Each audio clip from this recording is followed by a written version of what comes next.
আসসালামু আলাইকুম। যারা দেখছেন তাদের সবাইকে শুভেচ্ছা জানাচ্ছি, স্বাগতম জানাচ্ছি। বহুদিন পর আমরা কক্সবাজারের চলমান কিছু বিষয়াদি নিয়ে এবং সাম্প্রতিক কিছু ইস্যু নিয়ে আমরা আজকে আলোচনা করব। আমার সাথে আজকে আমাদের এই ছোট্ট আলোচনায় আমার সাথে রয়েছেন আমার শ্রদ্ধেয় কক্সবাজারের বরেণ্য সাংবাদিক, ডেইলি স্টারের স্টাফ রিপোর্টার মোহাম্মদ জিন্নাত ভাই। জিন্নাত ভাই, আপনাকে স্বাগতম। তোমাকেও স্বাগতম। ধন্যবাদ। আমার অনেক এর আগেও প্ল্যান ছিল যে আমরা কক্সবাজারের এই ইস্যুগুলো নিয়ে, যেগুলো খুব আলোচনায় থাকে, সেই ইস্যুগুলো নিয়ে একটু নিয়মিত আলোচনা করার হয়নি।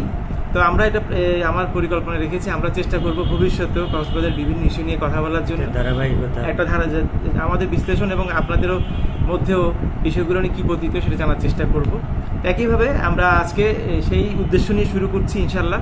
তো প্রথমে জিনাত ভাই, আপনাকে যেটা বলতে চাচ্ছি যে সাম্প্রতিক সময়ে কক্সবাজারের যে রাজনৈতিক অঙ্গন, বিশেষ করে ক্ষমতাসীন দল আওয়ামী লীগের রাজনীতিতে এক ধরনের অস্থিরতা, প্রচণ্ড অস্থিরতা বিরাজ করছে এবং সেটি এমন পর্যায়ে গিয়েছে যে এখানে খুনোখুনি, এত ঝুঁকিপূর্ণ রাজনীতি আমরা কখনো দেখি নাই। আমরা কক্সবাজার শহরে বেড়ে ওঠা মানুষ, ঝুঁকিপূর্ণ রাজনীতিতে এখন খুনের পর্যায়ে চলে গেছে, লাশ ফেলার পর্যায়ে চলে গেছে, গুলি করার পর্যায়ে চলে গেছে, কোপানোর পর্যায়ে চলে গেছে। বিষয়টি খুবই আতঙ্কজনক, যেখানে আগামী সংসদ নির্বাচন অত্যাসন্ন, এছাড়া কিছুদিনের মধ্যেই একটি পৌর নির্বাচন অত্যাসন্ন। এই নির্বাচন কেন্দ্র করে এই অস্থিরতাটুকু কতটা ঝুঁকি আমাদের মধ্যে, শহরের মধ্যে কতটা ঝুঁকিপূর্ণ অবস্থা তৈরি করতে পারে, অথবা আগামী নির্বাচনকে কেন্দ্র করে কী ধরনের ঘটনা, এই ধরনের ঘটনা কি আরও বাড়বে কিনা, বা ঘটনার প্রেক্ষিতগুলো কি, যদি একটু আলোকপাত করতে না পারে।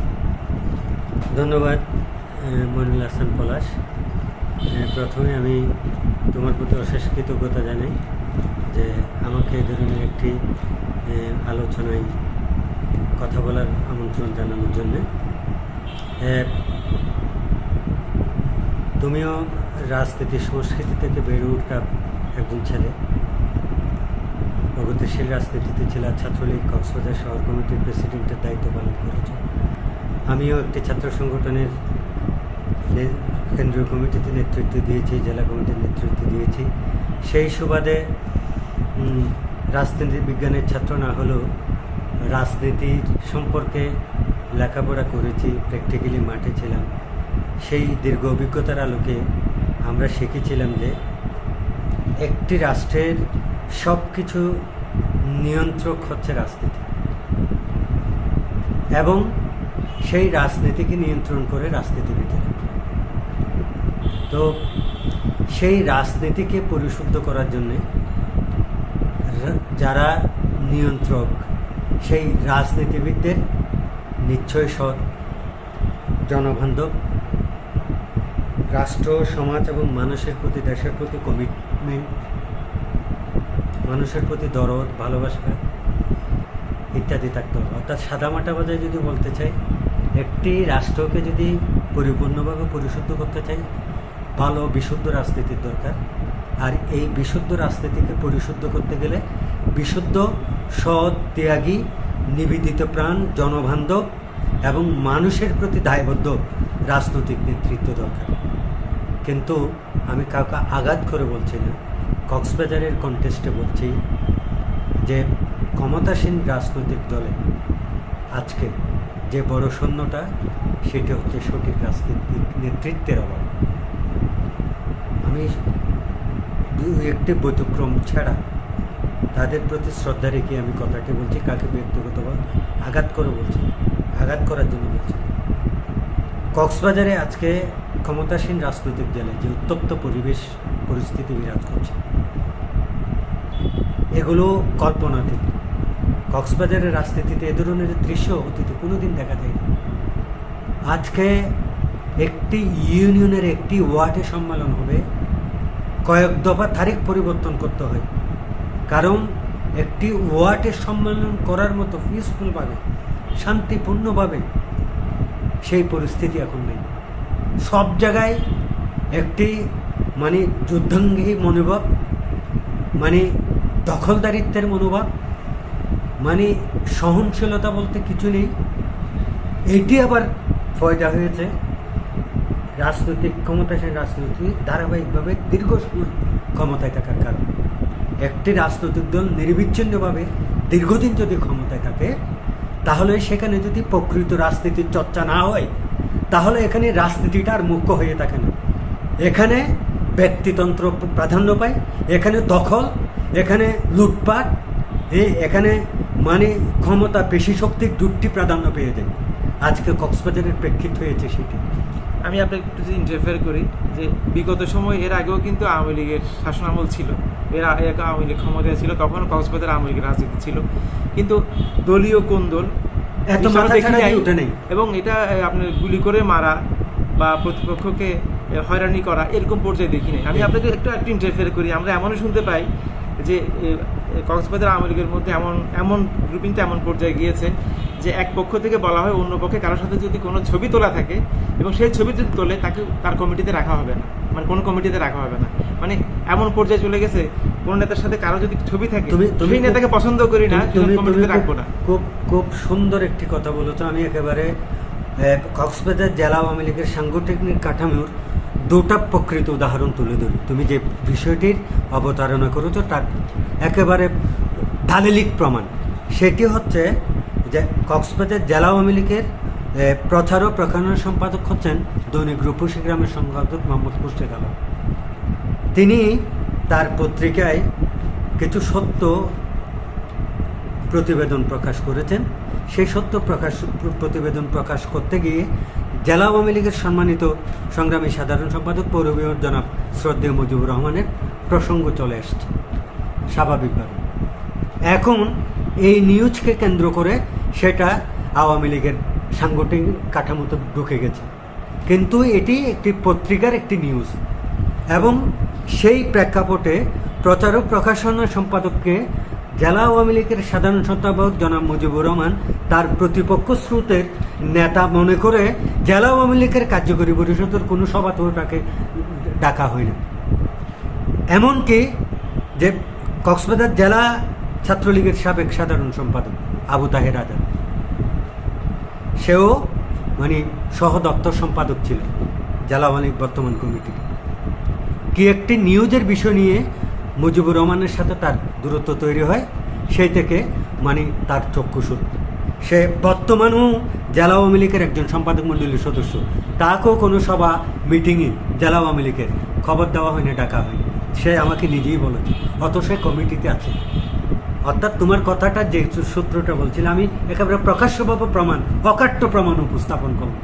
তো এইভাবেই চলছে জেলা আওয়ামী লীগ। এ ধরনের আরও উদাহরণ আমার কাছে আছে। অর্থাৎ সাধারণ সম্পাদকের একটু বিরোধিতা করলেই সাংগঠনিক কাঠামোতেই তাকে প্রতিপক্ষ অথবা শত্রু হিসেবে ধরে নিয়ে তাকে সমস্ত সাংগঠনিক কাঠামো থেকে দূরে রাখা হয় নানা কৌশলে। এখন আমরা যে অবস্থা দেখতে পাচ্ছি কক্সবাজারের আওয়ামী লীগের রাজনীতি মানে যতটা ঝুঁকিপূর্ণ হয়ে গেছে, আগামীতে নির্বাচনকে কেন্দ্র করে বা নির্বাচনের প্রাককালে ঝুঁকি কি আরো বাড়বে, নাকি এটা একটু মানে সহনশীল রাজনীতিতে চলে যাবে? কোন দিকে যেতে পারে বলে মনে করেন? এখন যে উত্তপ্ত পরিবেশ, এখন তো আওয়ামী লীগের নেতা কর্মীদের মধ্যে মানে সহনশীলতা, আরেকজনের প্রতি আরেকজনের বিশ্বাস, আস্থা, ভ্রাতৃত্ববোধ মানে এগুলো মুঠেই নেই। এখন যে রাজনৈতিক চর্চাটি হচ্ছে জেলা আওয়ামী লীগের, সেটি হচ্ছে মানে ব্যক্তি পূজা, মানে এক ব্যক্তি পূজা। অর্থাৎ এত বেশি চরমভাবে তোমার এখানে চর্চা হচ্ছে, এখানে আদর্শিক বিষয়টা কিন্তু খুব গৌণ হয়ে গেছে। তো যেখানে আদর্শের রাজনীতির চর্চা অনুপস্থিত থাকে, যেখানে ব্যক্তি পূজা প্রাধান্য পেয়ে যায়, সেখানে সংঘাত, সেখানে তোমার দ্বন্দ্ব, সেখানে হানাহানি, সেখানে আরও অপ্রীতিকর ঘটনা, এটা স্বাভাবিকভাবেই ঘটবে। কারণ এখানে তো লড়াইটা হচ্ছে আদর্শিক লড়াই না। হ্যাঁ, একটি রাজনৈতিক দলের নেতৃত্বের প্রতিযোগিতা থাকবে, কিন্তু এখানে তো সেই প্রতিযোগিতাও আমি অনুপস্থিত দেখছি। এখন জিন্দাবাদ না দিলে বলো যে আমার চরম শত্রু, একে মাইনাস করতে হবে। তো এখন আওয়ামী লীগের বর্তমানে যে অবস্থা বিরাজমান, এটি যদি কেন্দ্রীয় নেতৃত্ব, কক্সবাজারের যারা আওয়ামী লীগের একেবারে প্রতিষ্ঠা লগ্ন থেকে যারা জ্যেষ্ঠ নেতারা এখানে আছেন, তারা নিজ দায়িত্ব থেকে এগিয়ে এসে যদি এই চরম সংকট, চরম টানাপোড়েনের যে বিরাজিত অবস্থা, এটাকে যদি মানে একটি সন্তোষজনক সমাধানে পৌঁছাতে না পারেন, তাহলে তো আমি মনে করি যে এখানে জেলা সম্মেলন আগামীতে হবে কিনা তাও তো আমি সন্দেহ পোষণ করি। আর নির্বাচন তো এটা আপনার এখানে সবাই জানে, মানে কক্সবাজারের স্থানীয় সাংসদের সাথে জেলা সাধারণ সম্পাদকের দ্বন্দ্ব প্রকাশ্য, চকরিয়া পেকুয়ার সংসদ সদস্য জনাব জাফর আলমের সাথে জেলা আওয়ামী লীগের সাধারণ সম্পাদকের প্রকাশ্য দ্বন্দ্ব, এ ধরনের অসংখ্য ঘটনা। আমি যেমন বলা হয়েছিল যারা উপজেলাতে মূল দায়িত্ব পালন করবেন, সভাপতি সাধারণ সম্পাদক, তারা জেলা নেতৃত্ব আসতে পারবেন না, সেটি জাফর আলমের জন্য প্রযোজ্য হলো, কিন্তু আশফাকুল্লাহ রফিকের জন্য প্রযোজ্য হলো না। তাকে একটি উপজেলার সাধারণ সম্পাদক করা হলো, আবার তাকে পাশাপাশি জেলা আওয়ামী লীগের যুগ্ম সাধারণ সম্পাদক করা হলো, কিন্তু একই ইয়ে নিয়ে সিদ্ধান্ত নিয়ে আবার জাফর আলমকে জেলা কমিটিতে আসতে। এ ধরনের অসংখ্য জেলা আওয়ামী লীগের মধ্যে মানে বিভাজন তৈরি করা আছে। আচ্ছা, আমরা কক্সবাজারের রাজনীতির প্রসঙ্গ থেকে কোন প্রসঙ্গে যাই, সেটা হচ্ছে কক্সবাজার শহরের নাগরিক সেবা নিয়ে একটু কথা বলতে চাই। বিশেষ করে আপনি জানেন, আমরা দুজনেই কক্সবাজার শহরের বাসিন্দা। তো কক্সবাজার শহরে দুটো জিনিস মারাত্মক প্রকট হয়ে দেখা দিয়েছে, সেটা হচ্ছে প্রথমত বর্জ্য ব্যবস্থাপনা, দ্বিতীয়ত হচ্ছে পয় নিষ্কাশন ব্যবস্থা। আমি পয় নিষ্কাশন ব্যবস্থা সম্পর্কে একটু আপনাকে বলি যে আপনি সাম্প্রতিক সময়ে কক্সবাজারের প্রধান সড়কটি পুনর্নির্মাণের কাজ করছে কক্সবাজার উন্নয়ন কর্তৃপক্ষ। তো ওদের নির্মাণ কাজে সংশ্লিষ্ট বিভিন্ন ব্যক্তির অভিযোগ করেছেন, তারা যখন প্রধান সড়কের পাশের যে পৌরসভার মালিকানাধীন যে নালাটি ছিল, সেটি যখন সংস্কার করতে তারা গিয়েছেন, মানে নালাটিকে ভেঙে নতুন করে বড় আকারে নর্দমা করা হবে, আধুনিক মানে নকশা সম্পন্ন, তখন তারা দেখেছেন যে পৌরসভার প্রতিটি ড্রেনের সাথে প্রতিটা আশেপাশের প্রতিটা বহুতল ভবনের পয় নিষ্কাশনের যে সংযোগ সরাসরি, অর্থাৎ প্রতিটি নর্দমা আসলে একটি সেপটিক ট্যাঙ্কি, পৌরসভা প্রতিটি নর্দমা একটি সেপটিক ট্যাঙ্কি। এবং এমনও বলেছিল যে ওখানকার ইঞ্জিনিয়ার, আমি কয়েকটি মিটিংয়ে শুনতে পেয়েছিলাম যে তাদের শ্রমিকরা কাজ করতে গিয়ে মানুষের পয় বর্জ্যের বিষাক্ত গ্যাসে মানে জ্ঞান হারিয়েছে। তো একটি শহরে, একটি পর্যটন শহর, যে শহরটাকে আমরা স্বাস্থ্যকর নগরী বলে খুব গর্ববোধ করি, সেই শহরের পয় নিষ্কাশনের কোনো ব্যবস্থা স্বাধীনতার পর 50 বছরের পর কোনো এখনও পর্যন্ত হয়নি। সেই শহরে নতুন করে যে বর্জ্য ব্যবস্থাপনা, এই শহরে যে লক্ষ লক্ষ মানুষ তাদের যে উৎপন্ন বর্জ্য, সেগুলো ব্যবস্থাপনার যে একটা প্রক্রিয়া, একটা আধুনিক প্রক্রিয়া, সেটা আমরা স্থাপন করতে পারিনি। তাহলে যেই শহরে পয় নিষ্কাশন ব্যবস্থা নেই, যে শহরে আধুনিক বর্জ্য ব্যবস্থাপনা নেই, সেই শহরকে আপনি মানসম্মত শহর বলে মনে করেন কিনা, এটিকে আদৌ পর্যটন শহর হওয়ার মতো যোগ্যতা রাখে কিনা, একটু যদি বিশ্লেষণ করতেন। হ্যাঁ, প্রথমে বলে নিই, পৃথিবীর মানচিত্রে সবচেয়ে বাসযোগ্য শহরের মর্যাদা পেয়েছে কিন্তু বাংলাদেশের রাজধানী ঢাকা। আর আমার বিবেচনায় সারা বাংলাদেশের মধ্যে সবচাইতে বাসযোগ্য শহর কক্সবাজার। সেটাই দেখতে পাচ্ছি আমরা। এটি যদি আমার সাথে কি ডিবেটে আসতে চাই, আমি ঘন্টার পর ঘন্টা যুক্তি দিয়ে, সেটা অকাঠ্য যুক্তি দিয়ে আমি সেটা প্রমাণ করতে পারব। এটি মোটেই বাসযোগ্য শহর নয়। কক্সবাজার বাসযোগ্যতা হারিয়েছে। সামান্য বৃষ্টি হলে কক্সবাজারের একমাত্র প্রধান সড়কটিতে নৌকা এবং স্পিডবোট চালানোর মতো পরিবেশ তৈরি হয় এবং অসংখ্য দুর্ঘটনায় পতিত হতে হয় মানুষ। অনেকে আহত হয়ে চিকিৎসা কেন্দ্রে চিকিৎসা নিতে যেতে হয়। আমি একটু পেছনে যেতে চাই। কক্সবাজার শহরের আর অনেকেই একটু মানে আনন্দের আতুথস্যে এটাকে মানে একটি মানে নগরী বলতে চাই, পর্যটন নগরী, কিন্তু একটি নগরীর যে বৈশিষ্ট্য থাকা দরকার এগুলো তো নাই। এটা তো একটি পরিপূর্ণ শহরের মর্যাদাও লাভ করে না। নগরী কোথায় হবে ভাই? এটা তো একটি পরিপূর্ণ শহরের মতো চরিত্র বৈশিষ্ট্য নয়। মানে যে সাধারণ যে নগর কাকে বলে, নগরের কিছু ইন্ডিকেটর থাকে, এইগুলো পালন করতে পারলে এটা নগরের মর্যাদা পাবে। একটি আধুনিক শহরের এই চরিত্র বৈশিষ্ট্য থাকে, তাকে আধুনিক শহর হিসেবে মানে স্বীকৃতি দেওয়া হবে। একটি আধুনিক শহর হওয়ার মতো চরিত্র বৈশিষ্ট্য এই শহরের নাই। এটা নগর কোথায় থেকে হবে? মানুষ কিভাবে এগুলো বলে? আর এখানে এই যে বাসযোগ্যতা, সেটির একমাত্র কারণ হচ্ছে এখানে যে উন্নয়নের মহাযজ্ঞ চলছে, এগুলো যার যে মতো করে ইচ্ছা মতো করে সেগুলো করছে। মইনুল হাসান পলাশের 5 তলা বিল্ডিং দরকার, কারো অনুমতি দরকার নেই। এখানে কে আসবে? কেউ যদি আসে 200-500 টাকা ধরিয়ে দেবো, আমার মতো করে আমি বিল্ডিং করে নেব। মোহাম্মদ আলী জিন্নাত একটা বাংলু করবে, আরে কারো কি দরকার আছে মানে অনুমতি নেওয়ার? আমি আমার মতো করে নেব। তো আমার একটা বাড়ি করব, আমার ময়লা আবর্জনাগুলো কোথায় যাবে, কোন দিকে যাবে, আমার ড্রেন কোথায় হবে, আমি পানি কোথায় থেকে পাবো, ইত্যাদি ইত্যাদি, আমি বিদ্যুৎ কোথায় থেকে সংযোগ নেব, অনেক বিষয় আসে। মূল কথাটা হচ্ছে আজকে এই যে শহরটা বাসযোগ্য হয়ে পড়ল, সেটি হচ্ছে উন্নয়ন কর্মযোগ্য আমাদের চরম সমন্বয়হীনতার ফল। এখানে কেউ কাকে মানতে চায় না। আমি একটু পেছনে যাই, যে মানে কক্সবাজার উন্নয়ন কর্তৃপক্ষ মহান জাতীয় সংসদে আইন করে এই প্রতিষ্ঠানটি প্রতিষ্ঠিত হয়েছে। এই কোকের আইন আমি কিন্তু স্টাডি করেছি। সেখানে one of the member deputy commissioner Cox's Bazar, one of the member police super Cox's Bazar, one of the member mayor Cox's Bazar পৌরসভা। আমি অন্য কারণে বললাম, এখানে নগর পরিকল্পনাবিদ আছে, চুয়েটের একজন নগর বিশেষজ্ঞ বা একজন অধ্যাপক আছেন এই মূল কাঠামোতে। এটা নিয়ে একটি বডি। কিন্তু দুঃখজনক হলেও সত্য, একটি মানে বাংলাদেশে আইন বিধিবদ্ধ একটি প্রতিষ্ঠান, সেখানে এই কোকে এক্সিকিউটিভ কমিটির পরিচালনা পর্ষদের যদি মিটিং ডাকা হয়, দুর্ভাগ্যজনকভাবে সত্য যে জেলা প্রশাসক সেখানে অংশগ্রহণ করেন না, সেখানে পুলিশ সুপারও অংশগ্রহণ করেন না, সেখানে মেয়র কক্সবাজার পৌরসভা অংশগ্রহণ করেন না। তাদের অংশগ্রহণ থাকে, বাট প্রতিনিধি পাঠায় না। আমি বলি সেখানে জেলা প্রশাসক পাঠায় একজন এডিসি অথবা একজন ম্যাজিস্ট্রেট, মেয়র একজন এক্সিকিউটিভ ইঞ্জিনিয়ার অথবা একজন কাউন্সিলরকে পাঠায়, আর এসপি পাঠায়। আমি তো সাংবাদিক, আমি তো নিউজ করি এগুলো। এই ওসি পাঠায়, একজন এডিশনাল এসপিকেও পাঠায় না, কোনো কোনো মিটিংয়ে একজন পরিদর্শককে পাঠায়। অর্থাৎ আইনকে অবজ্ঞা করার সামিল এটি। আজকে এই ধরনের একটি গুরুত্বপূর্ণ কমিটিতে যদি ডেপুটি কমিশনার যেতেন, এখানে যদি এসপি যেতেন, পৌরসভার মেয়র যেতেন, তাহলে এই সভাটির অনেক সমৃদ্ধ রিচ হতো। সেখানে অনেক গুরুত্বপূর্ণ হয়তো চিন্তা ভাবনা, এই শহরকে নিয়ে অনেক গুরুত্বপূর্ণ প্রস্তাবনা, অনেকের চিন্তা, অনেকের কর্মকৌশল ইত্যাদি উপস্থাপিত হতো। তাহলে আমরা সমৃদ্ধ হতাম। কিন্তু তারা উপস্থিত হন না।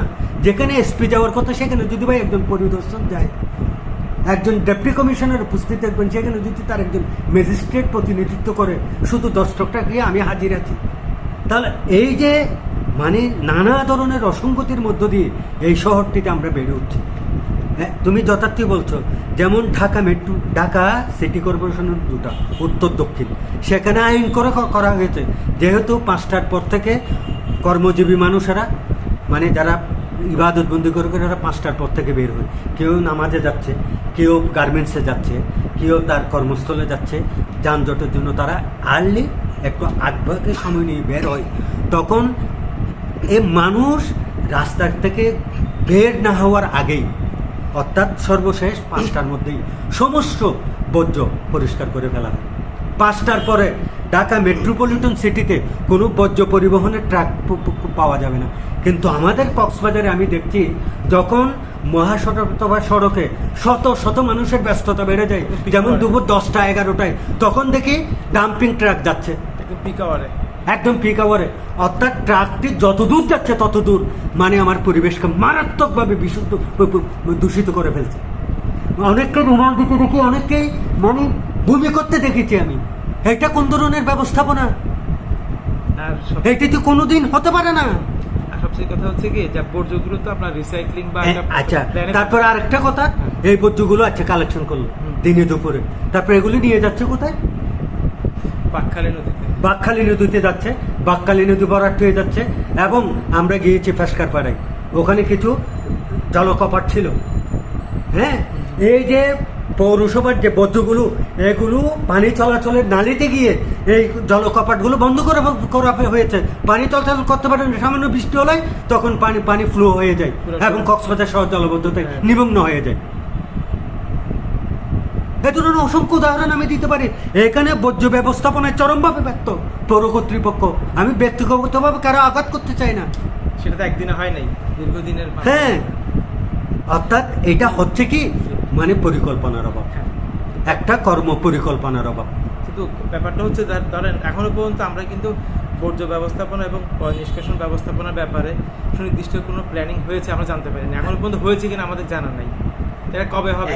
একটা ডাম্পিং স্টেশন নাই জি, যেখানে সেখানে ময়লাগুলো ফেলে।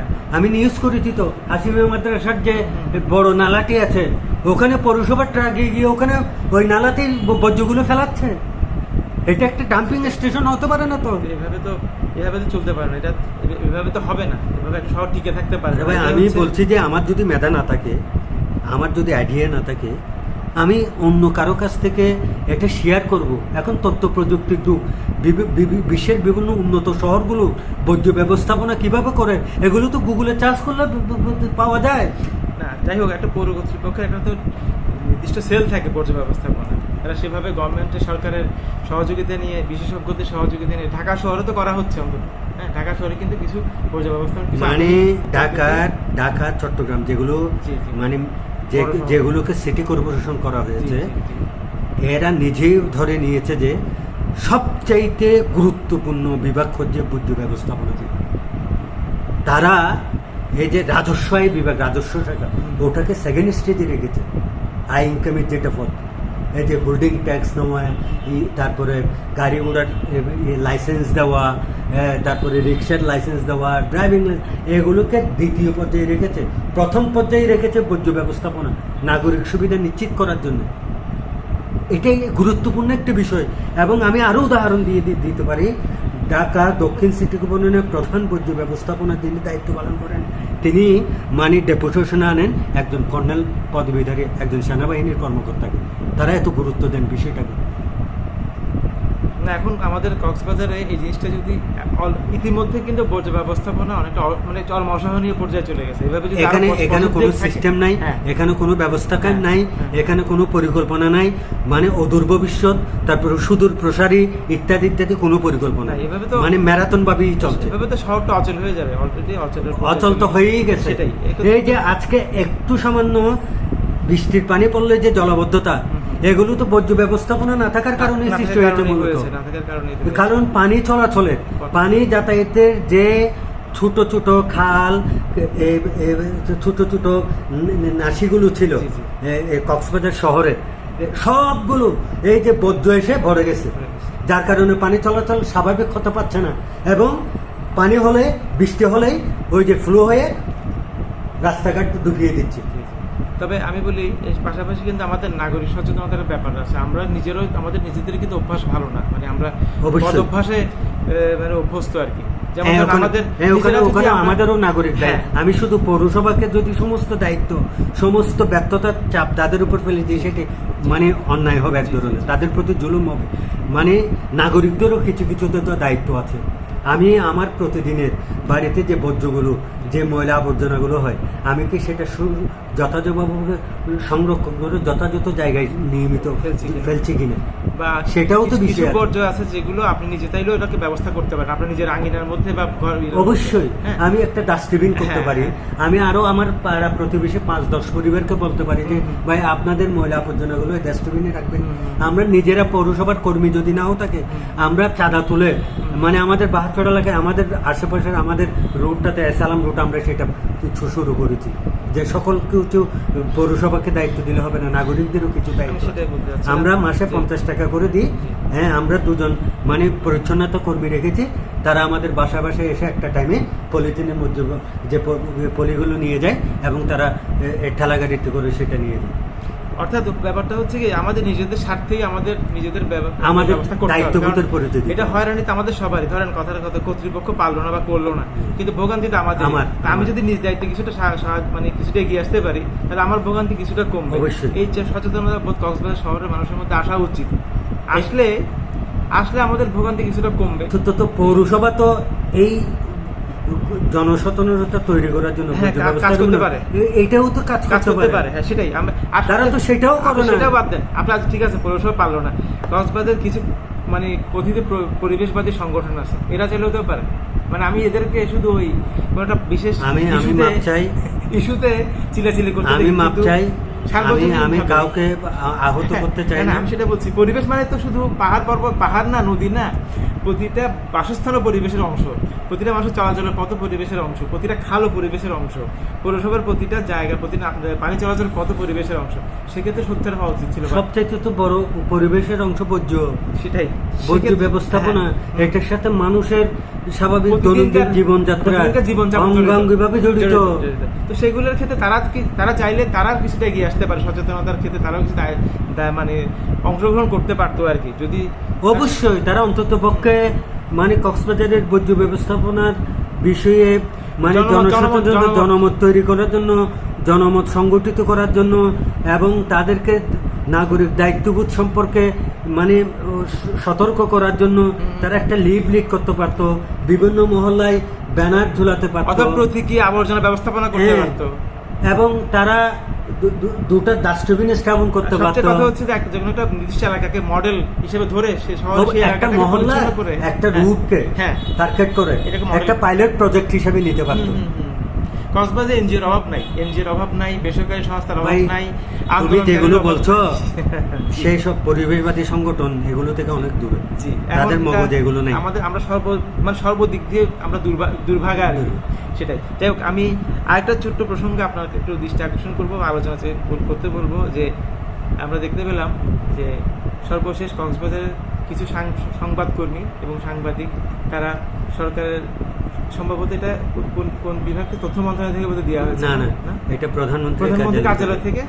হ্যাঁ, আচ্ছা, পিআইবি না, এটা ডিস্ট্রিবিউট করেছে পিআইবির তালিকাতে, দেখলাম পিআইবির তালিকায়, পিআইবির তালিকাতে কক্সবাজার কিছু নির্বাচিত মনোনীত সংবাদকর্মীদেরকে যারা দুস্থ হচ্ছে, ব্যাখ্যাও আছে ওখানে ওই লিস্টে, দেখলাম যে তারা মানে অসুস্থ, অসচ্ছল এবং তাদের রোগের চিকিৎসা করতে পারছে না, টাকার অভাবে চিকিৎসা করতে পারছে না। এই ক্যাটাগরিতে আপনার কিছু সাংবাদিককে, কিছু সংবাদকর্মীকে কাউকে 50,000 টাকা, 1 লক্ষ টাকা আপনার অনুদান দেওয়া হয়েছে। তো অনুদান সরকার দিতেই পারে, চাইলে যে কাউকে দিতে পারে, সরকারের ইচ্ছা। কিন্তু ব্যাপারটা হচ্ছে যে আমি এমন সাংবাদিকও জানি যার কক্সবাজার শহরে কোটি টাকার দামের জমি, বসত ভিটা আছে, কোটি টাকা দামের ব্যবসা প্রতিষ্ঠান রয়েছে, বহুতল ভবন আছে। মানে তার যদি সব সহায় সম্পত্তি হিসাব করেন, আপনি 4 থেকে 5 কোটি টাকা মূল্য সহায় সম্পদের, স্থাবর অস্থাবর সম্পত্তির মালিক, তিনিও দুস্থ ক্যাটাগরিতে সরকারের কাছ থেকে 1 লক্ষ টাকা পেয়েছেন বা নিয়েছেন। আবার এরকম মানে ওভারঅল তাদের মধ্যে বেশিরভাগ কিন্তু ধনাঢ্য, সচ্ছল। আমার কথা হচ্ছে যে তারা কোন ক্যাটাগরিতে রয়েছে, আমি কথাটা স্পষ্টভাবে বলি, তারা নিশ্চয়ই সরকার সমর্থক যে সমস্ত মিডিয়ায় কাজ করে, অবশ্যই এমন না আপনি সেখানে বলতে পারবেন না যে না বিএনপি সমর্থক কোনো মিডিয়ার কোনো সাংবাদিক পায়নি। এটা যদি আজকে দলে যদি ক্ষমতায় বিএনপি থাকতো, বিএনপিও হয়তো সেই ক্যাটাগরিতে তার দলীয় সাংবাদিকদের দিত। ঠিক আছে, একজন সাংবাদকর্মীকে সরকার যদি মনে করে তার পক্ষ নিয়ে কথা বলে বা তার স্বার্থ সংরক্ষণ করে, দিতে পারে সরকার।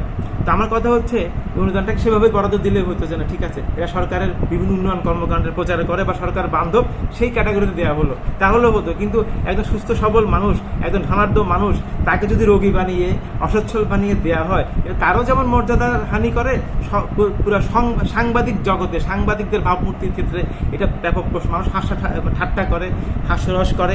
সবচেয়ে বড় কথা হচ্ছে যারা এই অনুদানটা দিচ্ছেন এবং যারা এই অনুদান দেওয়ার সুপারিশ করেছেন, তাদের কিন্তু বিব্রত হওয়ার কথা। কারণ কেউ যদি, কোনো নাগরিক যদি চ্যালেঞ্জ করে যে এই মানুষটাকে সচক্ষে দেখতে পাচ্ছি, কোটি কোটি টাকার মালিক, সে কীভাবে অসুস্থ অসচ্ছল হয়, এই প্রশ্নটা যদি সরকারের সেই নির্দিষ্ট কর্তৃপক্ষকে করে, তারাও তো বিব্রত হবে, তাই না? আমি সেই ব্যাপারটা একটু আলোকপাত করতে বলছি। কক্সবাজারে এই অনুদানের প্রক্রিয়াটি সম্পূর্ণ মানে অস্বচ্ছ প্রক্রিয়ায় এবং চরম পক্ষপাতিত্ব দুষ্ট এবং চরম আপত্তি। এখানে যারা প্রকৃত দুস্থই অথবা সরকারের যে উদ্দেশ্য নিয়ে এই তহবিল, যাদেরকে উদ্দেশ্য করে এই তহবিল, সেই উদ্দেশ্য কক্সবাজারে যারা এই বিতরণ প্রক্রিয়া, বরাদ্দ প্রক্রিয়ায় থাকেন, সরকারের সেই উদ্দেশ্যকে মানে ভুলুণ্ঠিত করেছেন। এখানে মানে ব্যক্তিগত সম্পর্ক বড় কথা, এই যোগ্যতায় অনেকেই আজকে এই অনুদানের টাকা পাচ্ছেন, অথবা কোটারি স্বার্থে যারা মানে জড়িত। অর্থাৎ এখানে সাংবাদিকদের মধ্যে বিভিন্ন দল উপদল, দলাদলি, দ্বন্দ্ব সংঘাত আছে। হ্যাঁ, এখন মানে যারা ক্ষমতায় আছেন, মানে তাদের যারা অনুগামী তাদের যারা জিন্দাবাদ দেন তারা দুস্থ না হলেও দুস্থ। এখানে একটি রুচিবোধের বিষয় আছে। সেটাই বলতে আমি মোহাম্মদ আলী জিন্না, আমাকে যদি 5 লাখ টাকাও দেওয়া হয়, আমি তো দুস্থ নাম লেখে ওই অনুদান নেব না, আমি উপোস থাকবো ভাই, সোজা কথা। কিন্তু তুমি যখন প্রারম্ভিক তোমার কথাতেই বলেছো 5 কোটি টাকার সম্পত্তি আছে, সে দুস্থ নাম লেখিয়ে 1 লাখ টাকা অনুদান দিয়েছে। আমার জানা মতো ওই সাংবাদিক তার 70,000 টাকা মাসে ঘর ভাড়া পায়। আমার কথা হচ্ছে না, এবং আরেকটি বড় পেশাজীবী সংগঠনের সাধারণ সম্পাদক ছিল। আমার কথা হচ্ছে আপনি নিতে পারেন, আপনি সরকার সমর্থক বা সরকারের সহযোগী সাংবাদিক সংবাদকর্মী এই ক্যাটাগরিতে নেন, সমস্যা নাই, স্পষ্ট করে, তাহলে আর কোনো বিতর্ক নেই। কিন্তু আপনি দুষ্ট শাসবেন কেন? এটা খুবই দুঃখজনক। দুঃখজনক এই কারণে যেটা পুরো সাংবাদিক সমাজের জন্য, ভাবমূর্তির জন্য এটা খুবই মানে ভাবমূর্তি হানি। এর মধ্য দিয়ে সেটাই বলতে চাচ্ছিলাম, একটি ঘটনার মধ্য দিয়ে মানে অসংখ্য অবৈধ মানে ঘটনার জন্ম হচ্ছে। এটির মধ্য দিয়ে অসংখ্য অপরাধ তারা তৈরি করছে। কেমন? একটি অপরাধ হচ্ছে সরকারের মূল উদ্দেশ্যকে ব্যাহত করছে। দ্বিতীয়ত হচ্ছে এই তথাকথিত ধনাঢ্য ব্যক্তিরা নিজেদের দুস্থ দাবি করে এই অনুদানের টাকা গ্রহণ করার কারণে প্রকৃত দুস্থরা বঞ্চিত হচ্ছে। দুস্থ সাংবাদিক কি নাই? প্রচুর, অবশ্যই অনেক আছে, তারা বঞ্চিত হচ্ছে, উপজেলা তাদের হকটাও তারা নিয়ে নিচ্ছে। এটা বড় ধরনের একটা পাপ এবং অপরাধ। আর দ্বিতীয়ত হচ্ছে মানে এই সরকারের এই কর্মসূচিটাকে আজকে বিতর্কিত করছে এবং সাংবাদিকদের ভাবমূর্তি ক্ষুণ্ণ হচ্ছে। এটা প্রপারলি মানে ডিস্ট্রিবিউট হচ্ছে না। আমি তো প্রথমেই বলছি, জিন্দাবাদ যারা দিচ্ছে নেতাদের, তারাই পাচ্ছে কোটারি স্বার্থ, তাদের স্বার্থ যারা সংরক্ষণ করছে, তাদের বলয়ে যারা মানে মাসল হিসেবে ব্যবহার হচ্ছে, তারাই দুস্থ সাংবাদিক হিসেবে অনুদানগুলো নিচ্ছে। কিন্তু সরকারের উদ্দেশ্য তো সেটা ছিল না। প্রকৃত দুস্থ যারা, তারাই এই অনুদানটা পায়। তাহলে তো তারা সরকারের উদ্দেশ্যকেও ব্যাহত করছে। আমরা একটা প্রত্যাশা করতে পারি, ভবিষ্যতে যেন আর পুনরাবৃত্তি না, এটা কোনোদিন বন্ধ করা যাবে না।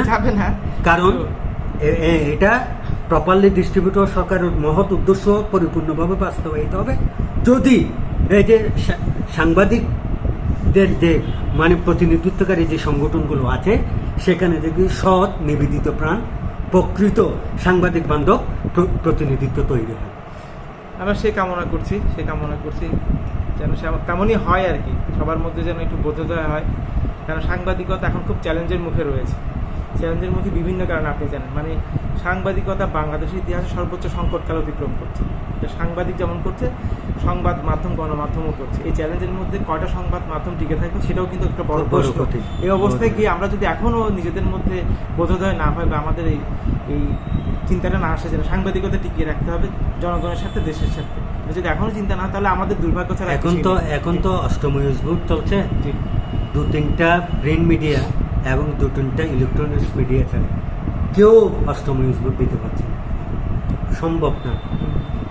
এবং অনেক মিডিয়া বন্ধ হয়ে যাবে শীঘ্রই ঘোষণা দিয়ে। আজকের কামড় যেমন বন্ধ করে দিয়েছিল কাজী সাহেব আহমেদ, যে সাংবাদিক সম্মেলনে 2 হাত তুলে মাপ চেয়ে, আমি আর পাচ্ছি না, আমাকে ক্ষমা করবেন, আমি আর বোঝা টানতে পারছি না, এই ধরনের অনেক সংবাদপত্রের মালিক অথবা যারা সম্পাদকরা এসে জাতির কাছে ক্ষমা চেয়ে আনুষ্ঠানিকভাবে তাদের প্রতিষ্ঠান বন্ধ করে দেবে।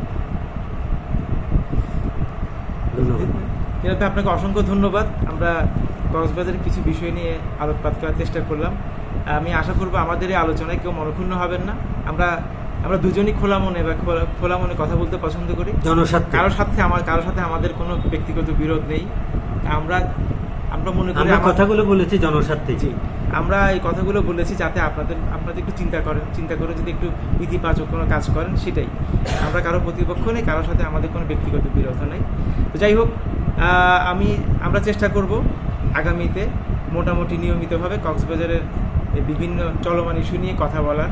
তো সমস্যা, সম্ভাবনা এবং নাগরিক জিজ্ঞাসা, এই জাতীয় কিছু ব্যাপার আমরা করতে চাচ্ছি বা চেষ্টা করব, নিয়মিতভাবে চেষ্টা করব। আপনারা যারা শুনছেন তারাও আমাদেরকে মতামত উৎসাহিত করবেন। আজকে এখানে শেষ করছি। সবাই ভালো থাকবেন, সবার জন্য শুভকামনা। ধন্যবাদ সবাইকে।